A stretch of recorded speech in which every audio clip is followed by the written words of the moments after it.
MLC चुनाव का nomination, मंत्री दीपक प्रकाश पर सस्पेंस, आरजेडी से सुनील सिंह भरेंगे नामांकन, बीजेपी ने पावर स्टार पवन सिंह को उतारा। बिहार विधान परिषद की 10 सीटों पर होने वाला एमएलसी चुनाव के नॉमिनेशन का आज आखिरी दिन है। सभी पार्टियों के उम्मीदवार सुबह 10 बजे विधानसभा परिसर में रिटर्निंग ऑफिसर के सामने पर्चा भरेंगे। एनडीए की ओर से बीजेपी और जदयू ने 4 उम्मीदवार उतारे। एक सीट पर चिराग पासवान की पार्टी के कैंडिडेट उतारा। सबसे ज़्यादा चर्चा भोजपुरी के सिंगर पवन सिंह का है। वहीं जदयू की ओर से निशांत कुमार भी नॉमिनेशन करेंगे।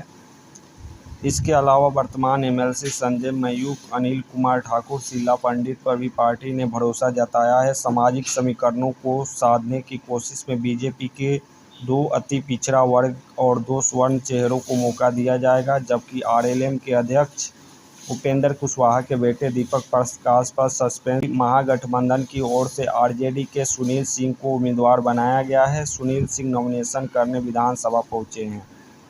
नामांकन प्रक्रिया पूरी होने के बाद यदि उम्मीदवार की संख्या उपलब्ध सीटों से अधिक रहती है तो 18 जून को मतदान कराया जाएगा। फिलहाल बिहार की राजनीति निगाहें आज नामांकन और आरजेडी के अंतिम फैसले पर टिकी हुई है।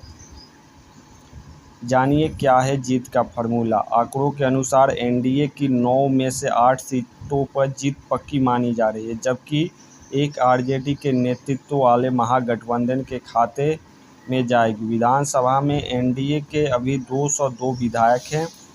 9 सीटों पर एक साथ चुनाव हो रहे हैं, जो गणित के हिसाब से एमएलसी प्रत्याशी को जीत के लिए कम से कम 25 विधायकों का वोट जरूरी है।